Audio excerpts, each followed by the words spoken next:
Dave Joha for the Boxing Voice. Pleased to be joined this time by former two-weight world champion Billy, the Kid Dib. How are you, Billy? Good, thanks, brother. How are you? Okay. I'm good. I'm good. Now, wanted to talk to you first of all because one of your fights has literally just gone under the radar, hasn't it? Your latest fight against Balon, was it? Yeah, I boxed against I actually boxed a kickboxer. So he has an extensive kickboxing career. He has 68 fights as a kickboxer with winning two world titles, WKBF world titles. Yeah, so it was an interesting sort of a fight. I scored the seventh round TKO against him, and thankfully it was good to get through it. Good stuff. I mean, Balon in particular, was that someone that you wanted to do from a cross combat sort of thing, or because we've had quite a few of this in the past, haven't we, with kickboxers coming out and Muay Thai fighters? Um, I felt it would be interesting to face a kickboxer, but the real reason why we were stuck fighting Baylon is because with the borders closed in Sydney, we couldn't bring anybody out internationally, or we couldn't bring anybody out locally, which was we usually find people out of Melbourne, Brisbane, Perth, but we couldn't even do that because the borders were shut. We weren't allowed to bring anybody in, so we had to basically fight somebody from New South Wales. And Joey Baylon's actually a New Zealander, but we're lucky that he was in New South Wales, so we're able to make the fight. Brilliant. And when are you going to be out in action next? Well, we're hoping for possibly March 31st, and it looks like I'll be facing former world rated lightweight. His name is Kai McKenzie, who is a really good opponent, really strong, has a record of 22 victories with 17 knockouts and two losses. He's avenged one of his losses, and his only other loss was for the IBO super featherweight world title many years ago. Your former governing body, where you won your super featherweight. Yeah, that's right. Yeah, that's correct. Brilliant. And in regards to your former weight division, if we just start at the featherweight division first, you've got Josh Warrington, you've got Emmanuel Navarrete, Gary Russell Jr. Josh Warrington's vacated, sorry, the IBF. Yeah, Is you that got some, Keith Galahad fighting for it now. yeah, you have. Yeah, is that something that you still keep an eye on? Yeah, I mean, I always look at what's going on with the belt and stuff like that, but featherweight's a long way away from me. I couldn't even think about trying to make that weight anymore. I've outgrown that weight a long time ago. So it's of no interest to me. But I do keep up, and I do keep my eyes and I keep tabs on the fighters and what's happening and where they're going. And it's really good to see there's some really good competition out there. Who's your main person so far in terms of your weight? What weight division are you campaigning at? You said lightweight. Well, I'm campaigning at super featherweight, but I'm dabbling a little bit in the lightweight division. But to be quite honest with you, I have no interest in I'm sort of at the tail end of my career, and I'm not looking to face any of these young hot the hot shots of the sport. I'm not really looking to do any of that now. For me, it's more about trying to face the Carl Framptons of the boxing, the Leo Santa Cruzes, people like that, people who have been there and done that. I'm not looking to face anybody who is you know, coming up in the sport, somebody that's trying to make a name of themselves by beating me. That's them days are gone for me. I am 35 years of age now. I know that I'm at the tail end of my career. I've had a great career. I've done exactly what I set out to do, and that was to become a world champion. I've done it in two weight divisions, and if I can somehow do it in a third, then I will definitely do it. But I'm not holding my breath on that one. What about Carl Frampton and Herring? Are you going to be watching that one eagle-eyed? I'll be definitely watching that fight. I'll be definitely watching with great interest. I have so much interest in fighting Carl Frampton. I hope he pulls it off because I'd love to face Carl Frampton. That would be a great fight. Do you think that will be a Carl Frampton victory then against Herring, or do you think it's I, going to be I Herring? really think it's a difficult fight, to be quite honest with you. I think Jamal Hearing's a very talented fighter. He's proven himself to be a good champion, and I mean he's facing a guy who's a multiple time world champion in Carl Frampton, and I feel like Carl Frampton, he's still got something left in the tank. You know, what I mean, he's an experienced warrior. So I believe that he can go out there and showcase some great talent. Billy, what was it like as well fighting Amir Khan when you went overseas? I mean, that would look like an interesting experience because you were a late opponent, weren't you? Because originally he was going to.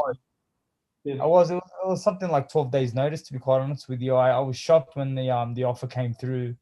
It was the fact that Amir Khan's opponent, I guess, injured himself, as they say.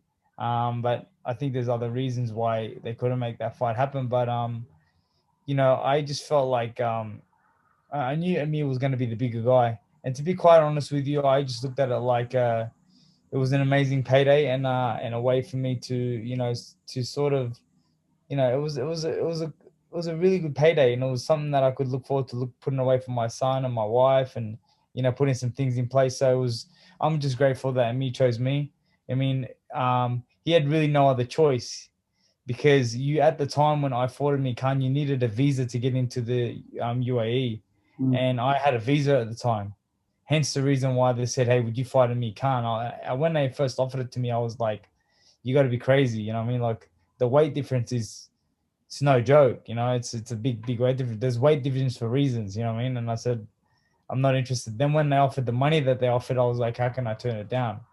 So it was an amazing payday, and it was a great experience. It was a great experience, to be involved in such an event of that magnitude, and to be facing Amir Khan, who is a star in every right of boxing. It was awesome. He never really hurt me or anything like that. So I come out of the fight unscathed, and basically my corner saved me from any punishment. It was like I got knocked down on my corner through the towel, and he was like, I was a bit upset with my corner for doing that, but he was like, listen, man, nobody cares whether you lose to me, Khan. You know what I mean? It's David versus Goliath.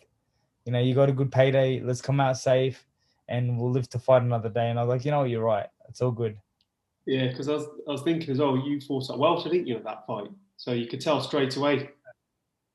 I did. I felt at welterweight. To be quite honest with you, on the day of that fight, there was about 10 kilos weight difference going into the ring. So Amir was like 10 kilos bigger. But that's all right. It is what it is.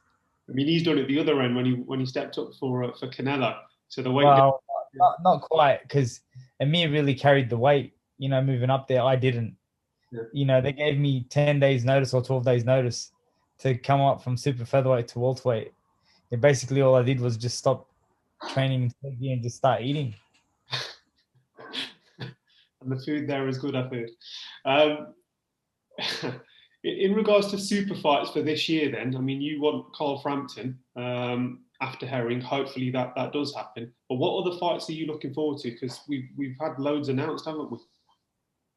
Well, at the moment, I'm not really looking forward to anything at the moment. I'm just really just staying in the gym and staying active. My next fight looks like it's going to be against Kai McKenzie. Yeah. Who's an Australian who I said to you has a great record. It's it's a good fight for me, and it's an all Australian battle. So I definitely feel it'll capture the imagination of the Australian boxing fans. And it's not an easy fight. I don't overlook anybody. And Kai McKenzie is somebody that I will not be overlooking. He's got devastating punching power, and if you're not on, he can quickly turn your lights out. I mean, Australian boxing is taking a nice resurgence, hasn't it? With Tim Tszyu and George Kambassa Jr. as well. Yourself still flying the Yeah, flag. yeah. I mean, look, all these young guys coming through. Got, as you said, Tim Zoo, as you said, George Kambosos. George Kambosos has earned his right to fight Teofimo Lopez. Now, whether he wins or loses is another thing, but still to earn his right to fight that guy it's a major achievement to fight for the undisputed championship of the world. Like that's something that not many people get to do. And in regards to Tim, Tim's proven himself. He's just knocking every pin over. Every time they step him up, he knocks that pin over and just keeps moving forward. Yeah, it's an interesting time for Aussie boxing, especially as well because the COVID restrictions there are fine in terms of sport and letting people into crowds, right? They sort of are and they sort of aren't. It just depends. But the thing is, we can't bring no international opponents over at the moment. We're a little bit stuck in that regards. Yeah, over here it's completely different. So we're looking at commencing shows again mid-February, and without a crowd, so we're still behind closed door scenario until we get the green light. So it's quite different over here at the moment as well. Former foes again, Amir Khan and Kell Brook, they're still talking like they're going to be getting it on. Hopefully, this could be the year. How would you break that one down, Billy? I'd love to see that fight. I definitely would love to see it. What a cracking fight that would be. I mean, it's a few years too late, maybe 4 or 5 years too late, but I still feel that they got both have a little bit left in the tank to prove something. But I like the fight. You know, I mean, I'm a fan of Kell Brook. I'm a fan of Amir Khan. I think they're both great fighters in their own right. I think they've both done great things for boxing in their country. So I mean, I guess the UK deserves it. You know what I mean? The United Kingdom deserves that fight. They deserve to see that showdown. And, you know, obviously whoever wins that fight's going to have serious bragging rights. So, you know, I'm probably going to sit on the fence for this one because I'm a friend of both the guys. So I'd like to see a good fight, to be honest. Good stuff. And moving on to sort of, it was highly publicised as well, the split with 50 Cent with yourself and everything that happened behind the scenes. And you as a fighter now, if you could sort of give advice to younger fighters about signing promotional deals and so on and so forth, from your experience, what kind of advice would you give, Billy? Well, it's you know, when I was young, I was 26 years of age when I signed to 50 Cent. And the thing is that, you know, I never really signed to 50 Cent. That's the truth. I signed a contract that signed me to TMT Promotions, which was with Floyd Mayweather and 50 Cent. Now, unfortunately, at the time when I signed the contract, Floyd Mayweather is in prison.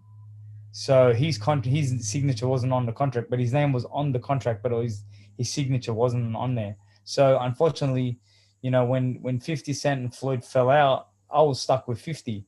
And now, even though Floyd gave me an option to get out, I'd sort of taken a few things off 50 Cent, and he was more like, if you don't pay me back or if you don't give me back the car or whatever, then I can't release you from the contract. And I asked Floyd to sort of pay him the money, and Floyd was more like, no, just give him everything back and we'll start again. And I was like, I can't do that. You know, I'm in a really tight position. So basically it was unfortunate the way that it broke down. You know what I mean? I got caught in the middle of a feud between 50 Cent and Floyd, and it is what it is. You know, that's what was written for me, and I accept that because that's God's decree for me. And I just move forward and I just dust my shoulder off and just let it go. Good. It's difficult, isn't it, as well, when you're caught in the crossfire, I suppose.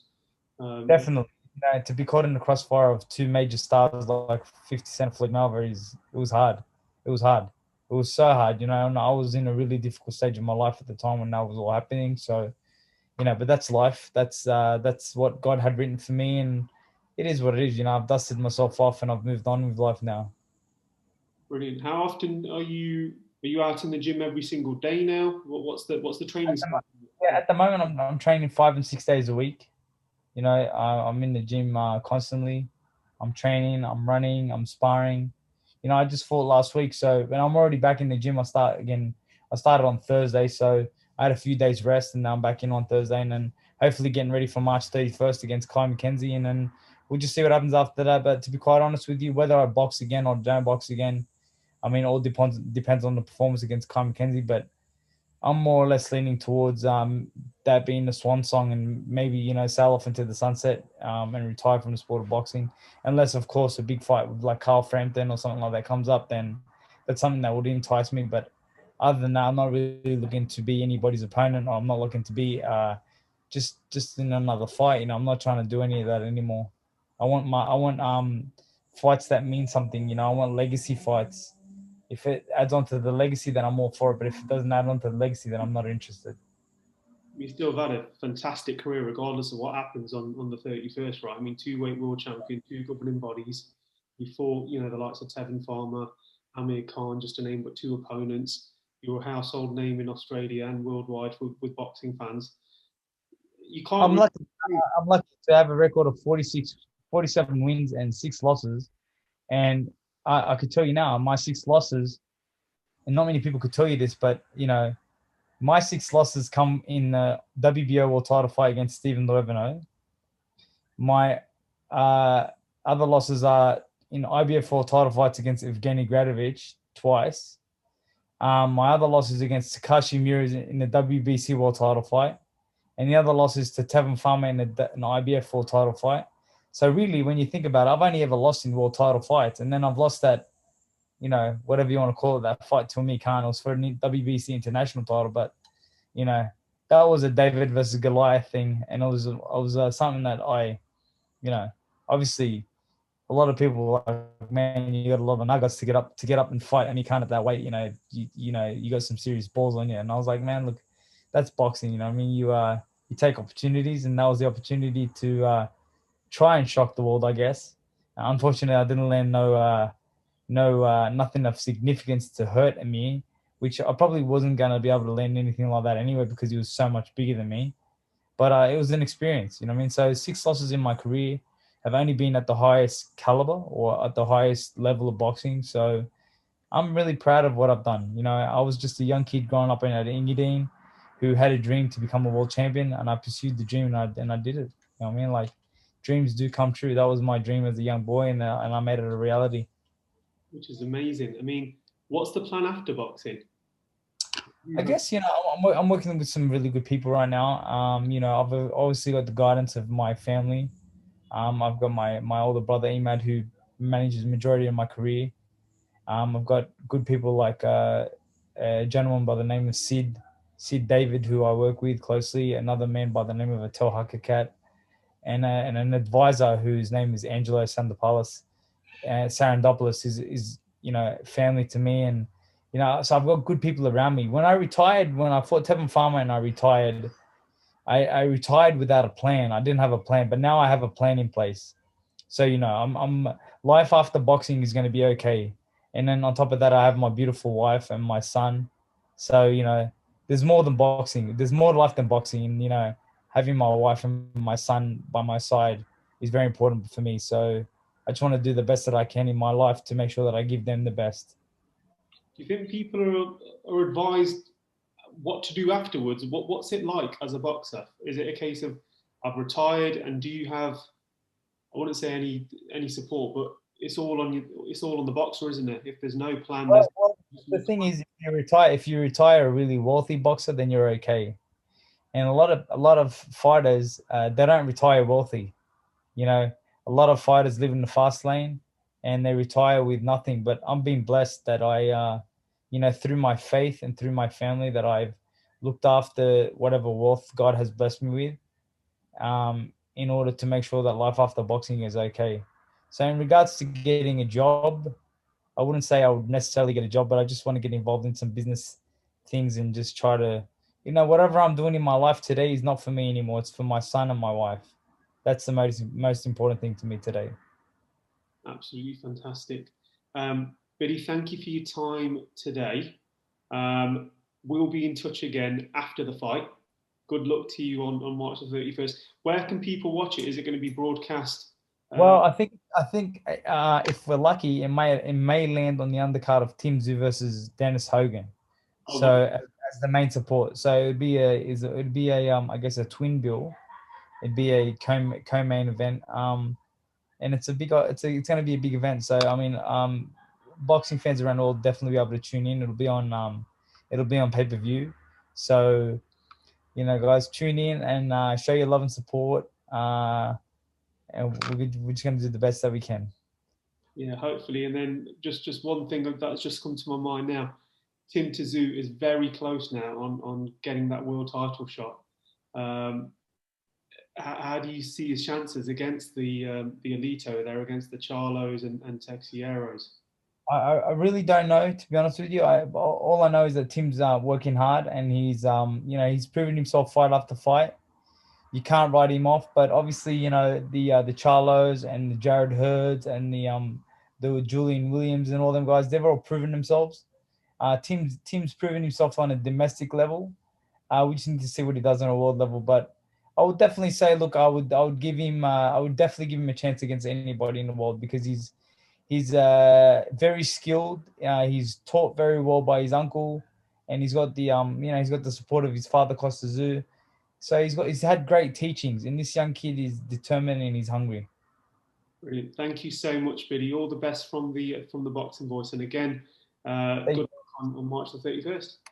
Thank you. God bless. Take If care. you enjoyed the video, feel free to hit the like, subscribe, and share. As always, if you want to support us to the next level, head over to the patreon.com/ThaBoxingVoice. We have tons of exclusive from Border Wars, Entitled, betting shows, the list goes on and on and on. But in addition to that, if you guys have questions for fighters, trainers, and promoters, this is where you can submit them. We will run out, get these questions answered, and put it back on the show just for you guys. Appreciate it. Peace.